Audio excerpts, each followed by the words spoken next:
So we have Jules and Jim. Joe and Jim. Jules. Oh wow, Jules and Jim. That's a Truffaut movie. How did I do that? No And you don't look anything like Jules or like Jim from the movie. So I don't know how I got that wrong. So Jules and Joe. So and our music director as well. So thank you so much for the hard work that you do on all that and the amazing music. And I think this is your third time on the show, right? So you'd think I'd get your name right. Yeah. Right? Oh, it's you would think okay. that would We happen, feel at so. home though now. It's So good. so tell me a little bit. We were talking beforehand, but you have a special song to share with us. So tell me a little bit about the song, and then let's have a listen. Sounds good. Yeah, this is a song we wrote about a month ago, and it's called Love Wastefully. And the idea of loving wastefully has kind of been bouncing around in my brain for a while, and finally I started to elaborate on it, and hence the song came to life. But kind of the interesting thing that intrigued me about it was just how the idea of being wasteful has such a negative connotation. Mm-hmm.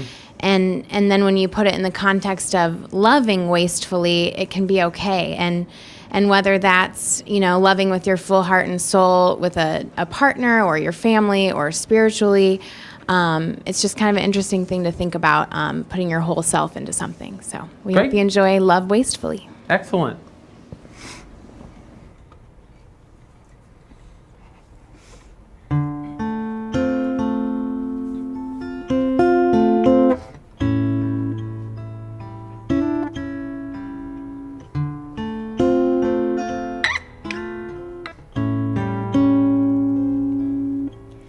People always tell you not to waste. Savor every moment, every day. And while that's fine for those, that's not the life I chose. Oh no.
How can that be done, you may wonder. Pay attention to every flutter. The heart, it can be subtle or get you into trouble, but follow and you will uncover. Oh, to love just a little bit, to love not just when it fits, but to love and make it wasteful. Yes, to love.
Thanks.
Well, that was a fascinating talk with Jack Levison, author of the new book, 40 Days with the Holy Spirit, and just some great information, really a lot to think about there. So I know that's probably spurred, I think all our brains are kind of going on that. So I know before we just sort of jump in and do the brouhaha, there are things that people at home, if they're going to participate in communion, they ought to be thinking about right now, if I'm not mistaken. We do close the brouhaha section every week with communion. So we're asking you now to start gathering those elements so that at the end of our brouhaha discussion, we can share in communion with one another. So I think we have a question in the room to get us started. I think that's right. Tracy? We have a comment question here in the room. I am reminded of a verse from the Apostle Paul. It's, I think, apropos here.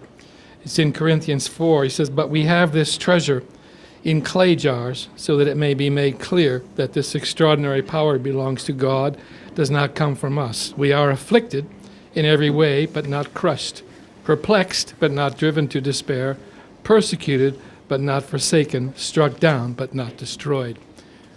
I take that gift to be the Spirit. And it's not innate. It comes to us as a gift. And I think we're called to hope because of that gift. Just thought I'd add that.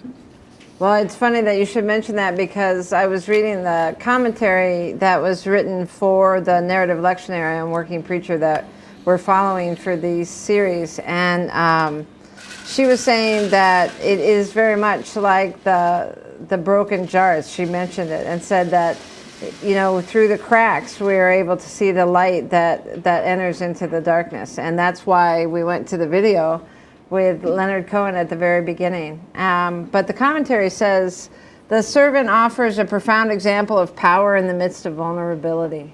And it's that sense of knowing that you have power within you that you don't even know you have sometimes. And that as you act out of love in your life, through that light that gives you that steadfast encouragement that Jack was talking about earlier, that profound things come from that. Even when you're not sure, even when you don't know that you have any real power and the vulnerability just keeps building up, that in the midst of those cracks and brokenness, light comes through enough to offer you that sense of encouragement so that there really is transformation, there really is change and power in the midst of that. It was John Calvin that said, "We are cracked cathedrals, but we are cathedrals." Yes, And that's where the hope is. I wonder, this is just sort of thrown out personally for me, that I'm pretty likely to believe my own story, right? So when, in the times of my life where I've really felt like, oh, I've got this covered, that's when really, pride comes before the fall, right? Those are some of the times when I'm sort of most likely to really be kind of headed down the wrong path. And when I've sort of copped to the fact that maybe I don't understand all of it, that it actually seems like the road ahead is a little bit rocky. Sometimes for me that's actually worked out. When I say better, I don't mean necessarily better in a way that like looks to the world like that's better, but maybe better in a way that in terms of how that sort of feels personally for me. And I wonder if that isn't part of it too, talking about these sort of broken vessels and understanding that somehow that's the case. So yeah. Well, I was just thinking that maybe a little bit off topic, John, but I hope this gets back to it, when we talk about this particular title of this week that we've been talking about is called for good reason. And we talked last week about, how God calls people into their fullest identities. And in this case, when we're talking about the nation of Israel being called in Isaiah 42, there's never a call without what you're being called to. What are you being called for specifically? And for the nation, what they're being asked to be that light to other nations in the world, right? So the world is broken, it's cracked, it's kind of a mess and chaos all over the place. And Israel as a nation is being called to speak for God and be that light in the world. And that's what they're being called to be. The ones who can set the prisoners free, the ones who can show the light to the rest of the nations. They have a responsibility to the rest of the world to be that light in the world, in the midst of the chaos. And I think that that's where those beautiful images of light and freedom for prisoners and opening the eyes of the blind in Isaiah 42 are so powerful. Right. Yeah. Like you mentioned, we used that clip from Leonard Cohen at the very beginning of the show, which to me is such just.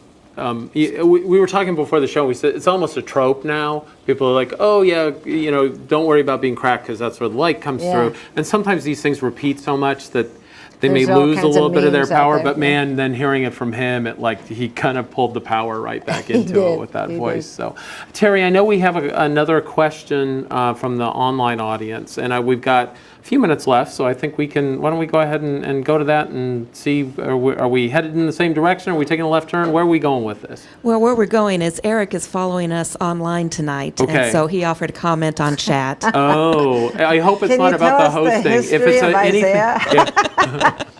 If it's anything about the hosting, tell him he can just keep it to himself. I'll leave that between the two of Thank you. His comment tonight is, the African American community as a whole is analogous to the suffering servant. Racial justice advances through the suffering of those who strive for justice. Suffering equals a sharp critique of oppression, meaning that it betrays the lie of the oppressor who tries to claim the high ground. Suffering reveals the low ground the oppressors occupy. I know for me that being a middle-class white male, that even talking about the experience of black people is difficult for me because I have a feeling that no matter what I do, I'm going to get it wrong. And that almost no matter what I do, I'm going to stumble in some way. But I do know that many of these people live with a different reality than the reality that you and I live with. Definitely. And so what is that? How does that tie into this Isaiah energy? Well, like Jack was saying earlier, that it's kind of hard to compare the American situation because we're coming from the dominant culture as opposed to the persecuted culture. And I think the African American culture that he's speaking of here is the persecuted culture at this case that is giving us a new way to open our eyes and a new path for freedom. It's the freedom and the breakthrough that always cracks for the light to happen, right? Always comes from the other, always comes from the stranger. And for the dominant culture to be able to hear from the persecuted culture is that intentful listening that we need to be paying attention to so that transformation can happen for all of us. Not just to switch power struggles, as Stephanie Spellers was saying, but rather to have God enter the picture, to have us all kind of dwell together and have the power come underneath us and lift us up. Right. So maybe, and I certainly don't want to cast any of the things that are going on right now as a positive, but maybe there's at least the opportunity for us to find some positive resolution to this and actually move to something that would be better than it was before. Oh, I these think things there's a have lot of happened. transformative action happening now. Yeah. And I think we're all needing to be a part of it. It won't just come from one culture. It's got to come Right. from all of us. A Right. convergence that opens our ears in a new way to hear new things, to see new realities that we didn't see before. Right. Tracy, I think there's something that somebody from the coffee house wanted to add. Well, there was one other question, or I guess clarification, asking for clarification about the blindness and the prison and the prisoner that's mentioned in verse 7. If you could, talk about that. What does that speak to? Well, let's have a look at verse Let's 7, look at shall verse we? 7. To open the eyes that are blind, to bring out the prisoners from the dungeon, from the prison, those who sit in darkness. That's exactly the call that that God is issuing to the people of Israel to be for the rest of the world, right? To be the ones who are speaking to their persecution, to what it means to be the minority group, to be the one who lives in the struggle, lives with the violence, and knows that there really may not be an answer for them in the civilization they know.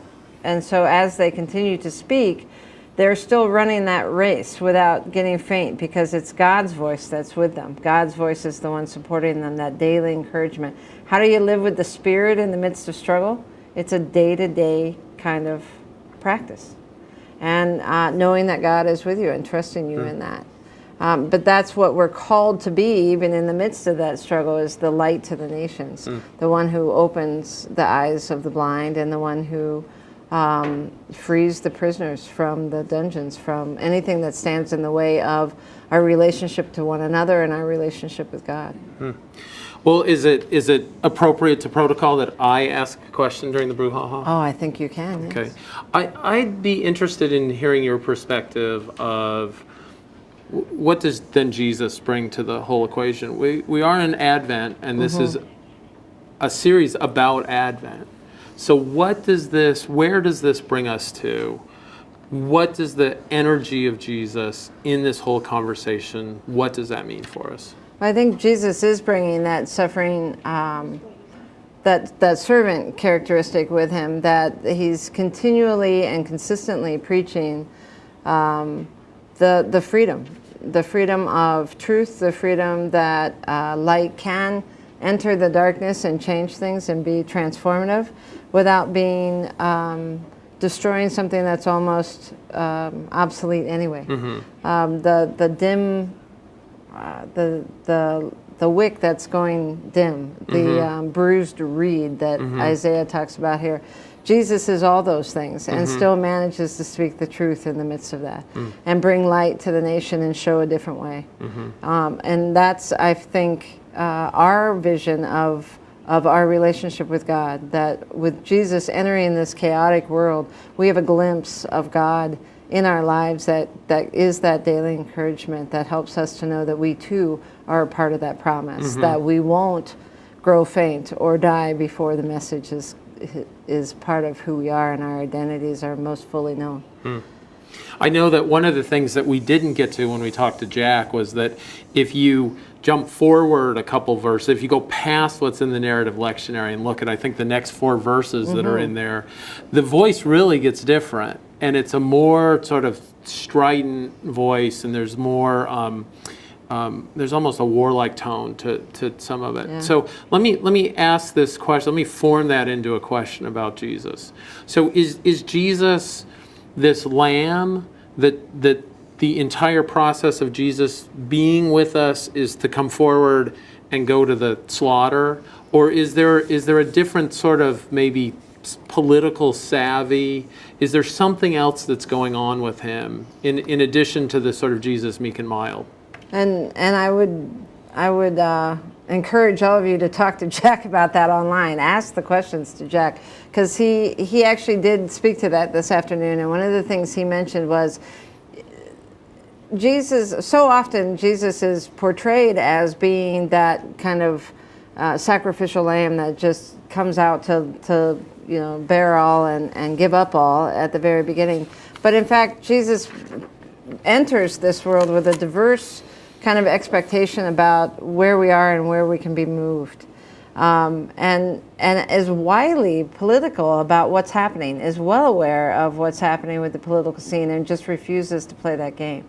So there is, it's not just a sense of, I come here to be the poor innocent lamb. It's also the sense that there is a place in this world for the lamb, and it's intentional and it's purposeful, and it's not just an accidental thing. It's literally being who you are called to be within the power structures that exist in order to transform the world to a place that helps God move things to good. And Jesus enters that broken world in order to give us a glimpse of how that's possible and how we are all a part of it, I think. Well, I think that's a good place to leave the brouhaha. And thanks so much tonight for bringing your thoughts on this to the table. I think that, boy, we could talk about this for a long time. Hopefully people will be talking about this for a long time. Get on Facebook. Come back. Bring your questions next week for the brouhaha. If you think the answers were wrong, get on say Facebook so. and ask Jack to continue talking, Get because on he's Facebook got a lot with more to Jack. say. They've got a lot more to say. See his books. There's some great stuff there. And this whole suffering servant idea of being very intentional about your relationships, your relationship with God, your relationship with one another, and being honest and truthful about the pain and the struggle. What Jack was saying about absorbing that pain, beyond being consistent and persistent in their conversation. Tracy, can I have the communion elements? We didn't do a very good job of telegraphing the fact that we were moving to communion, did we? So, thank you, It is Tracy. exactly, thanks Tracy. So it's exactly this brokenness that Jesus comes to us and talks to us very clearly, very intentionally about how God is with us. And God is in the midst of our struggles with us and gives us encouragement so that the broken reed is not broken, not totally broken and not destroyed, but in fact is strengthened through the brokenness to be the light to the rest of the world. So on the night in which Jesus was betrayed, he took the bread, he broke it, and he gave thanks. And he gave it to his disciples, saying, "Take and eat. This is my body given for you. Do this for the remembrance of me." And again after supper, he took the cup and he said, after giving thanks, said, "This cup is the new covenant in my blood that opens up new life, new transformation, gives light to the nations. Do this for the remembrance of me." These are the gifts of God for the people of God. Let us share now in the strength given to us in the cracks in our life that bring us strength. The bread of life and the cup of blessing.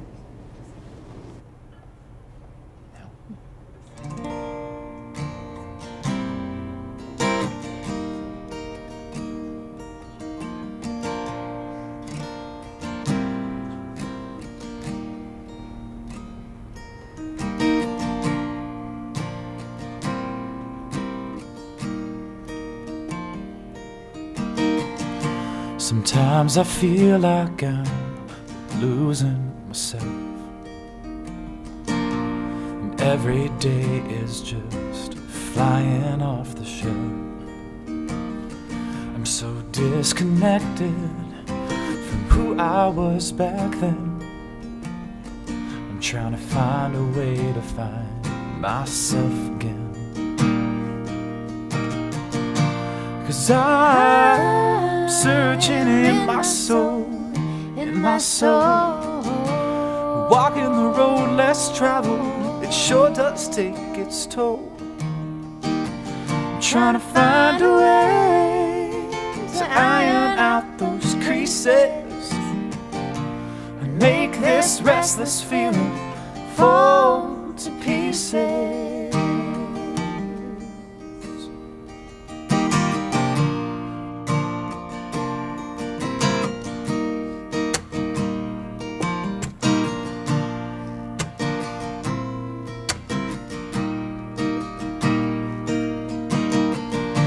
Cause I'm searching in my soul,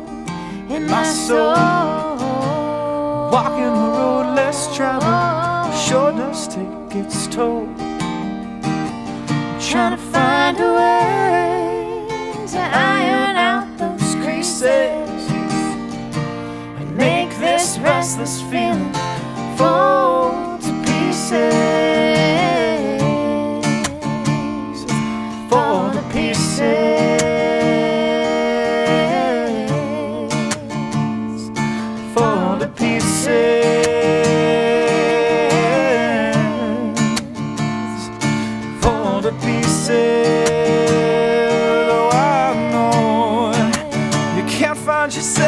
in a day.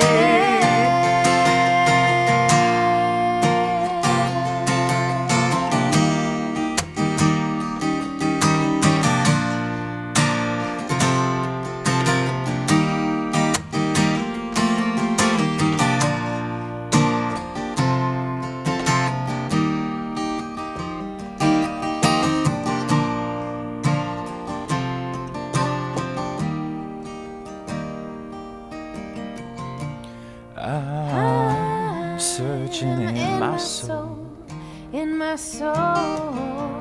walking the road less traveled. It sure does take its toll. Trying to find a way to iron out those creases and make this restless feeling fall to pieces.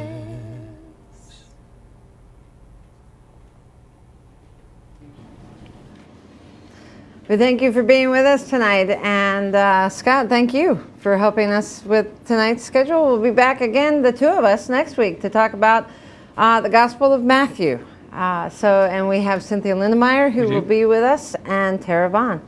So until then, my friends, may the Spirit of the living God, known to us most fully through Jesus Christ our Lord, go before you to show you the way, go above you to watch over you, go behind you to push you into places you may not necessarily go on your own. Go beneath you to uphold you and uplift you, walk beside you as your constant and strong companion, and dwell inside you, so that you know you are not alone, but you are loved, loved beyond your wildest imagination. And may the fire of God's blessing burn brightly upon you and within you now and always. Amen. Good night.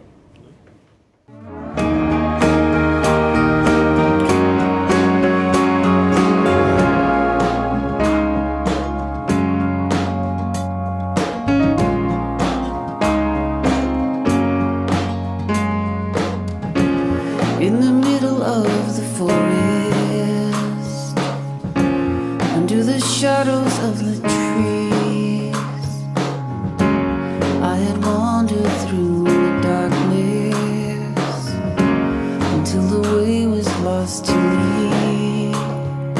But it was there I heard a calling, and it was there I found belief. It was then that I found courage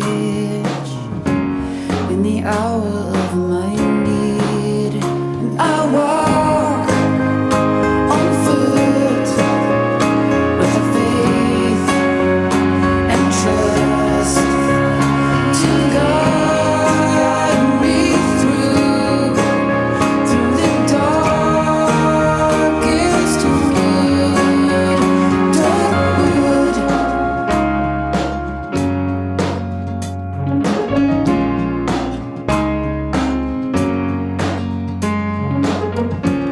In the valley of the shadows, there is nothing I shall fear.